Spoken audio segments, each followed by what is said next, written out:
روایت اور حدیث کے ذریعے سے ائمہ معصومین السلام کی طرف سے بیان کیا ہے، لیکن جیسا کہ آپ نے حالات حاضرہ پہ ایک نظر ڈالنے کی کوشش کی ہے کہ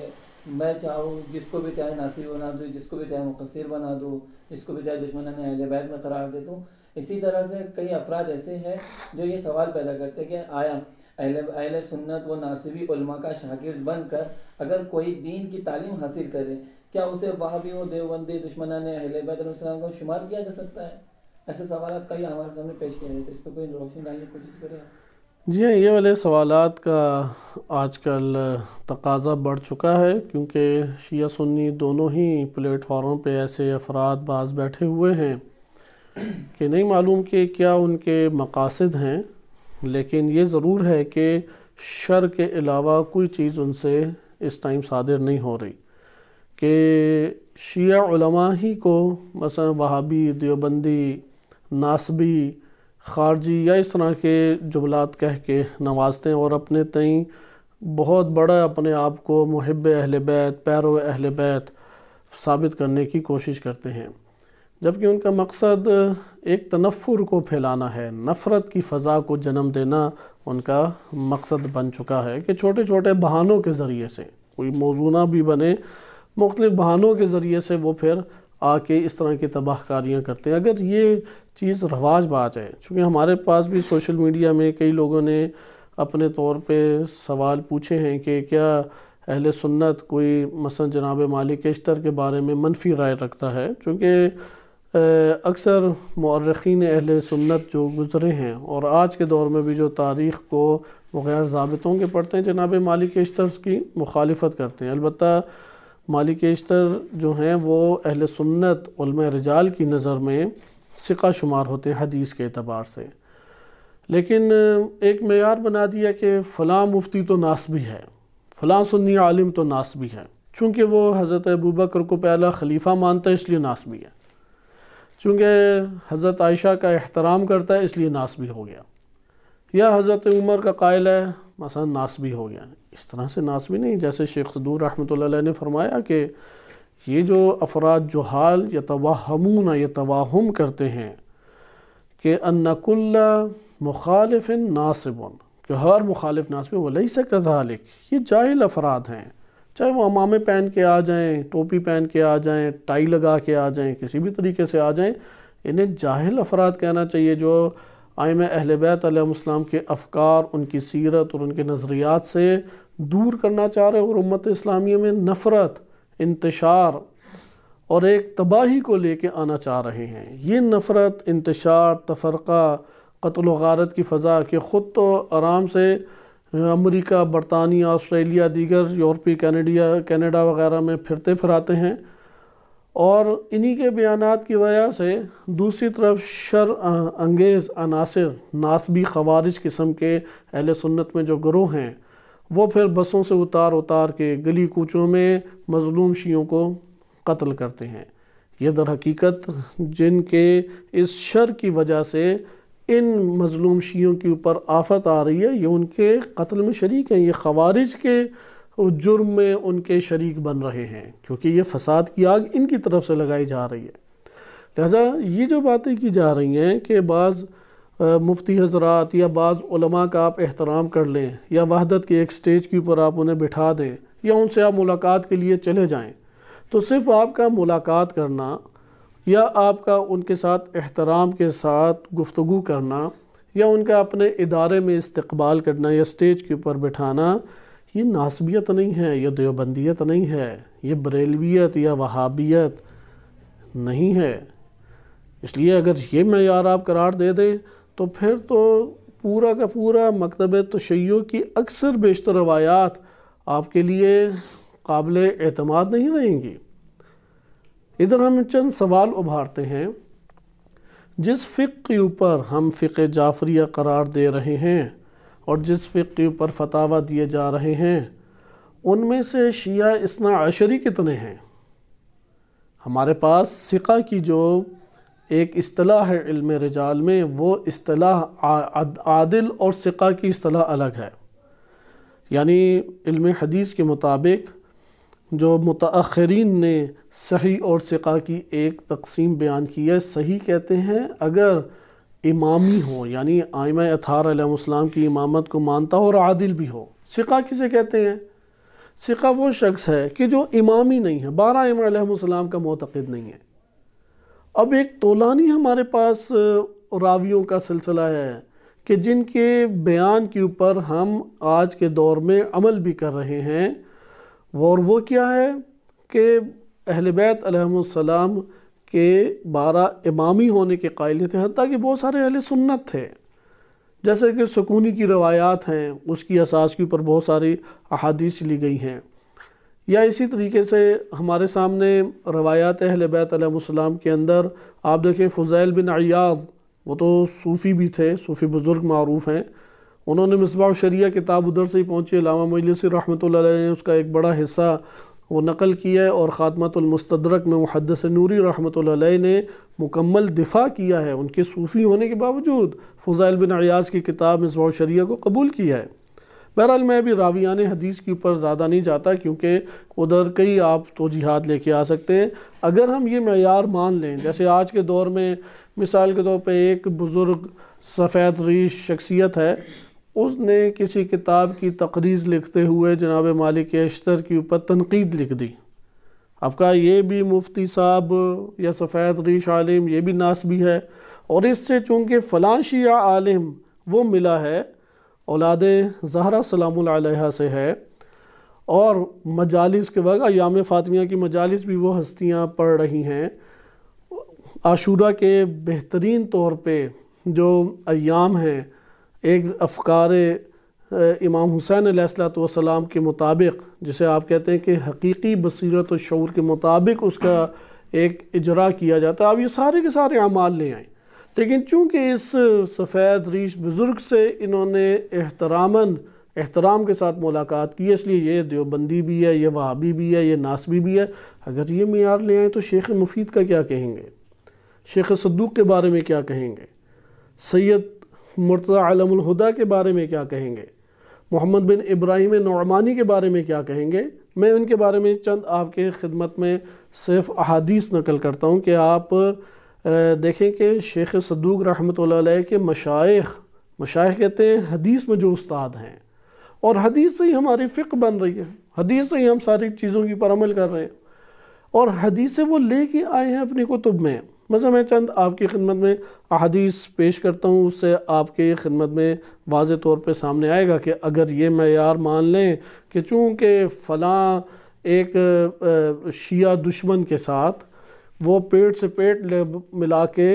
وہ چونکہ ملا ہے، اس لیے دیوبندی ہے، ناسبی ہے، اور دائرہ تشیع سے خارج ہے، اور یہ سنی ہو چکا ہے، شیعوں میں فلاں فتنے کھڑا کر رہا ہے، تو پھر یہ جملے تو آپ بولیں شیخ صدوق کے بارے میں بھی، وہ تو صاحب النبی کے قائل تھے، صاحب بمعنی اصحاب۔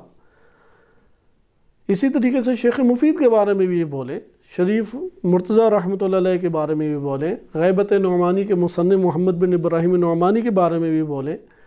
پھر تو آپ ان اصحاب ائمہ علیہ السلام کے بارے میں بھی یہی کلمات بولیں کہ جنہوں نے غیر شیعہ سے، یعنی زیدیوں سے، اسماعیلیوں سے، واقفیوں سے، کہ جن کو ممتورہ واقفیوں کو کہا جاتا تھا، ممتورہ اس کتیا کو کہتے ہیں جو بھیگ جائے، اور اس کے بعد وہ خوش جگہ پہ آ کے اپنے آپ کو جب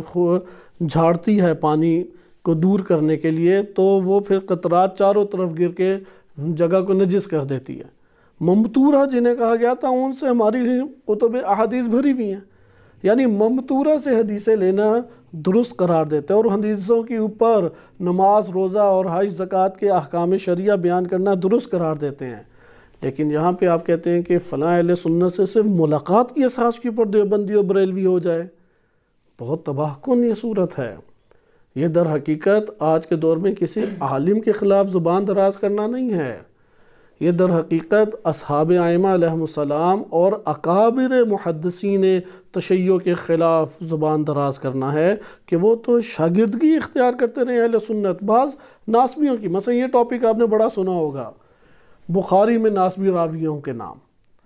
آپ یہ بھی تو ذرا ٹاپک تلاش کر کے لائیں نا کہ شیعہ اسانید شیعہ احادیث کی اسانید میں ناسبی محدثین، ناسبی مشائخ ہمارے علماء محدثین جو گزرے ہیں، اکابر محدثین، انہوں نے کن کن ناسبیوں سے حدیثیں لی ہیں، باقاعدہ سفر کیے ہیں انہوں نے. جیسے غیبت نعمانی میں اگر آپ ان کے مشائخ کو دیکھیں، محمد بن ابراہیم نعمانی رحمۃ اللہ علیہ، وہ دمشق خود سفر کر کے گئے، 9 حدیثیں انہوں نے لی. وہ اہل سنت ہے. تبریہ گئے، اردن کے پاس ایک علاقہ ہے، وہاں پہ شیعہ سنی رہا کرتے تھے. وہاں پہ انہوں نے ناسبی سے، اور خود کہا کہ یہ ناسبی ہے، روایت لے کے آئے. میں آپ کے سامنے 1-2 یہ نمونے صرف پیش کر دیتا ہوں کہ شیخ صدوق رحمۃ اللہ علیہ کا جہاں تک تعلق ہے، ان کے 2 مشائخ کا تذکرہ ملتا ہے. خود وہ ذکر کرتے ہیں کہ یہ جو ہیں ناسبی ہیں. ایک انہوں نے ذکر کیا ہے علل الشرائع میں، اور دوسرا عیون اخبار الرضا میں، کہ ان کے ایک مشائخ کا ذکر آیا ہے، لیکن 2 جگہوں پہ ان کا تذکرہ کیا ہے شیخ صدوق نے. کہتے ہیں حدثنا ابو نصر احمد بن حسین بن احمد بن عبید نیساپوری المروانی بن نیساپور. پھر خود ہی لکھتے ہیں اس حوالے سے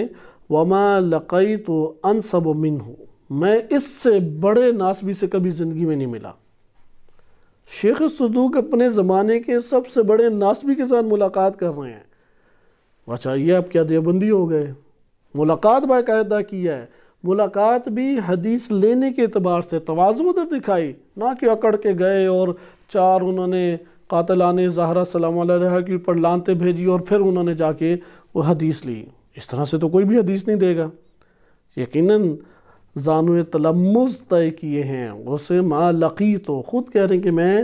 انصب منہ، اس سے بدترین، اس سے بڑھ کر ناسبی سے کبھی میں نے ملاقات نہیں کی.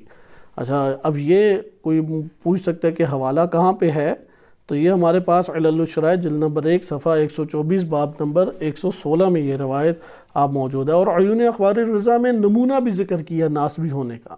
کہ بعض نے ادھر توجیہ کی. ہم قائل ہیں تعویل آپ کر سکتے ہیں،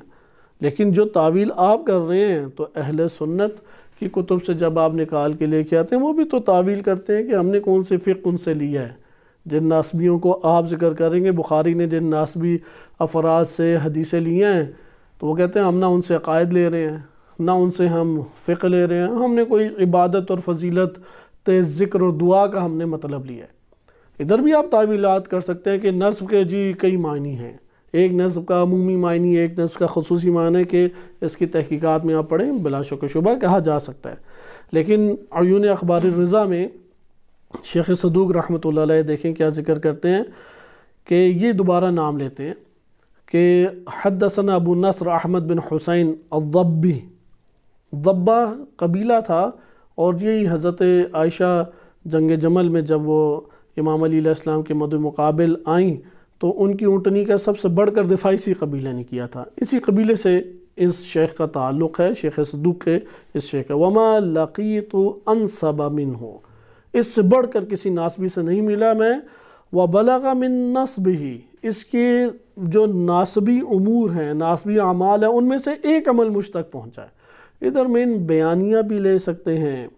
اور من آپ بالفرجانی بیان کے لیے آپ لے سکتے ہیں، اور یہ بھی تبعیض کے معنی میں بھی لے سکتے ہیں کہ بعض اس کے ناسبی امور میں سے. بعض نے اب توجیہ کیا کہ ادھر نسب بیانیہ ہے، اور شیخ صدوق نے چونکہ وہ درود پڑھتے ہوئے آل پہ درود نہیں بھیجتے تھے، اس وجہ سے انہوں نے ناسبی قرار دیا، جبکہ یہ بات درست نہیں ہے. شیخ صدوق رحمۃ اللہ علیہ کی آپ دیگر کتب کو پڑھیں کہ ابھی من لا یعذر الفقی میں ہم نے دیکھے انہوں نے ناسبی کا واضح مطلب یہ بیان کیا. جو لعن کو امیر المومنین علیہ السلام پہ جائز سمجھے، جو مسلمانوں کے خلاف خروج کو جائز سمجھے، اور جو ان کے قتل کو جائز سمجھے. اس لیے شیخ صدوق کی طرف یہ نسبت یہ ایک بیجا توجیہ ہے. ادھر اس لیے من تبعیضیہ ہی کہیں گے کہ بعض کے معنی میں، یعنی بعض ناسبی اعمال اس سے کیا صادر ہوئے. انہ کان یقول، وہ کیا کہا کرتا تھا، اللہم صلی علی محمد فردن، وہ آل ہی نہیں پڑھتا تھا. وَيَمْتَنِعُ مِنَ الصَّلَاةِ عَلَى آلِهِ، اور نماز میں اللہم صلی علی محمد و آل ہی نہیں پڑھتا تھا. تو یہ کہا یہ ناسبیت ہے. اب یہ ناسبیت کے ایک امور کو انہوں نے ذکر کیا. بہرحال آپ نے دیکھا شیخ صدوق رحمۃ اللہ علیہ وہ ملے گئے، انہوں نے حدیث بھی ذکر کی. البتہ حدیث ہے فضائل اہل بیت علیہ السلام کے اوپر. اسی طریقے سے غیبت نعمانی کا بھی ایک نمونہ میں آپ کی خدمت میں عرض کر دیتا ہوں کہ غیبت نعمانی میں جو محمد بن ابراہیم نعمانی رحمۃ اللہ علیہ ہیں، وہ خود ناسبی شیخ کے پاس چل کر گئے، ملاقات کی، ان کے محضر میں بیٹھے اور حدیث نقل کی۔ اس لیے خود ذکر کرتے ہیں حدثنا محمد بن عبداللہ بن معمر الطبرانی بطبریہ سنہ 33 و 300، یعنی 333 ہجری میں انہوں نے طبریہ میں گئے، یعنی خود سفر کیا اس حدیث کو لینے کے لیے۔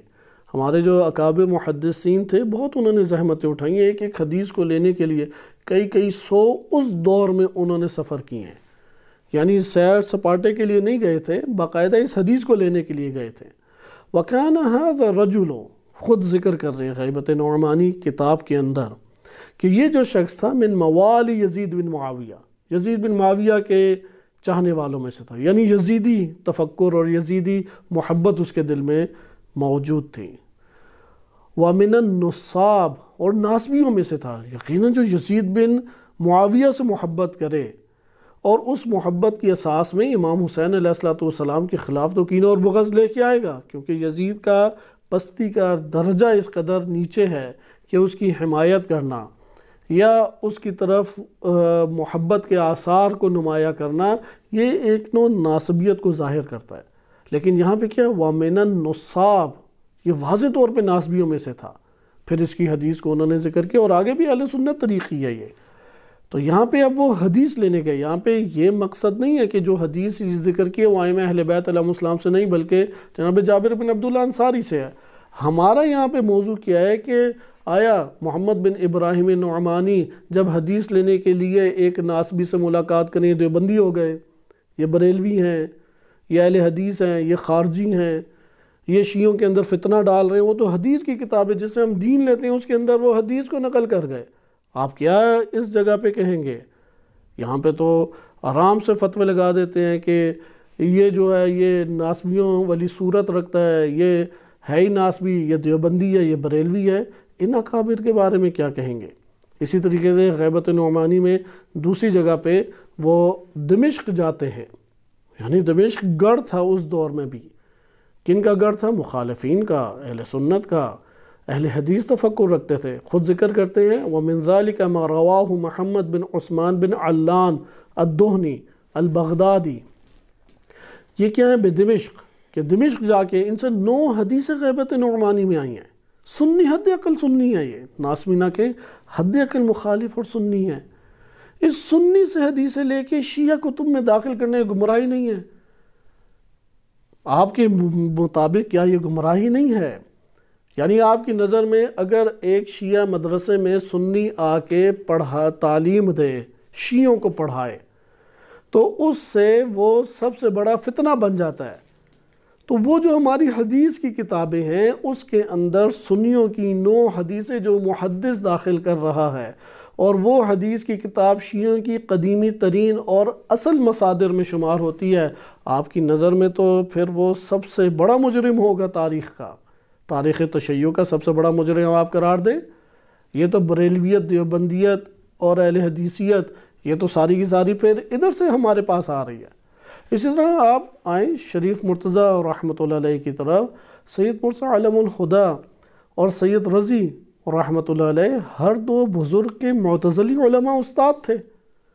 وہ کیوں ان کے، جیسے کہ قاضی عبد الجبار کے بارے میں آپ خود تحقیقات کر لیں، ابھی ہمارے پاس چونکہ وقت کم ہے میں ساروں کو بیان نہیں یہاں پہ کرنا چاہ رہا، کہ مثال کے طور پہ آپ لے آئیں بات چیت شیخ مفید کے اساتذ کی طرف، حتیٰ کہ ان بعض نظریات، معتزلی نظریات ہماری کلامی کتابوں میں انہی اکابر علماء فقیہ محدثین اور انہی علماء کلام کے ذریعے سے داخل، جیسے صرف قرآن کا نظریہ، قرآن کے معجزہ ہونے کے حوالے سے، یعنی یہ تو مسلم ہے قرآن کریم معجزہ ہے، لیکن معجزہ ہونے کا معنی کیا ہے اس بارے میں اختلاف پایا جاتا ہے۔ معتزلہ تفکر یہ رکھتے تھے کہ قرآن کا جواب لایا جا سکتا ہے، لیکن جب کوئی جواب لانے کی کوشش کرے تو اللہ تعالیٰ اس کے راہ حائل رکاوٹ بن جاتا ہے اور اسے جواب لانے نہیں دیتا، اپنی قدرت سے اس کو منع کر فرما دیتا ہے۔ اسے کہتے ہیں صرف قرآن، صرف یعنی ایک چیز کو پھیر دینا۔ تو اللہ تعالیٰ اس کے ارادوں کو، اس کی سوچوں کو اللہ تعالیٰ نیتوں کو پھیر دیتا ہے، یعنی رکاوٹیں کھڑی کر دیتا ہے اور وہ قرآن کا نہیں مقابلہ کر پاتے۔ یہی نظریہ شیخ مفید رحمۃ اللہ علیہ نے اپنی کتب میں لکھا۔ سید مرتضی علم الہدیٰ اسی صرف قرآن کے قائل تھے معجزے کے اعتبار سے۔ اب یہاں پہ آپ کہیں گے کہ شیخ مفید سید مرتضی علم الہدیٰ یہ دیوبندی ہو گئے، یہ بریلوی ہیں اور یہ ناسبی ہیں اور یہ شیعوں کے اندر فتنے کھڑے کر رہے ہیں، آپ اس طرح سے زبان دراز کریں گے؟ ایک سنی عالم کا احترام کرنا یا سنی عالم سے ملنا یا اپنے ادارے میں اس سے کسی موضوع کے اوپر تدریس کرا لینے سے اگر کوئی بریلوی، دیوبندی، اہل حدیث، وہابی ہو جاتا ہے اور وہ سب سے بڑا شیعوں کے اندر فتنہ بن جاتا ہے، پھر شیخ مفید کے اوپر یہ حکم لگائیں آپ، پھر سید مرتضی علم الہدیٰ کے اوپر حکم لگائیں، آپ علامہ ہلی کے اوپر آ جائیں، خواجہ طوسی رحمۃ اللہ علیہ پہ آ جائیں۔ اسی طریقے سے شہید ثانی تو باقاعدہ انہوں نے حدیث کے دورے کیے اہل سنت کے پاس۔ ابھی میں طولانی آپ کی خدمت میں نہیں عرض کرتا، حتیٰ کہ فقہ مقارن جو کمپیریٹیو فقہ کہلاتی ہے، یہ سب سے پہلے یہ دروازہ کس نے کھولا؟ شیخ طوسی رحمۃ اللہ علیہ نے۔ اب یہ شیخ طوسی رحمۃ اللہ علیہ اگر کمپیریٹیو ایک فقہ لکھ رہے ہیں شیعہ سنی دونوں کو ملا کے، سنی ہو گئے اس سے، یعنی ایک ایسی الخلاف کتاب آپ دیکھیں پہلی کتاب ہے، یا علامہ ہلی کی المختلف جو منتہی المطلب جو کتاب ہے فقہ مقارن کے اوپر، آپ اس سے کہیں گے یہ سنی ہو گئے، یہ بریلوی ہیں، یہ دیوبندی ہیں، یہ وہابی ہیں۔ آخر یہ وہی بات ہے جو شیخ صدوق نے کی کہ جو اس طرح کے فتوے بیجا لگاتا ہے اور حسد اور بغض اپنے ہی مومنین اور علماء کرام سے، کیونکہ خود کچھ کر نہیں سکے اور خود کسی میدان میں کوئی تیر نہیں مار سکے، تو دوسروں کی توہین کرنے کو کہتے ہیں کہ ہم اہل بیت علیہ السلام کا دفاع کر رہے ہیں، اور پھر شیعہ علماء کے خلاف زبان دراز کر کے پوری طول تاریخ کے شیعہ علماء کے اوپر تہمتیں لگانے کا دروازہ کھولنے کو اپنا بہت بڑا کارنامہ قرار دیتے ہیں۔ حسد کی آگ میں حقیقت میں جل رہے ہیں، اس کے علاوہ یہ کچھ نہیں ہے۔ لہٰذا اس کے اوپر انشاءاللہ کسی اور مورد میں طولانی کلام کریں گے کہ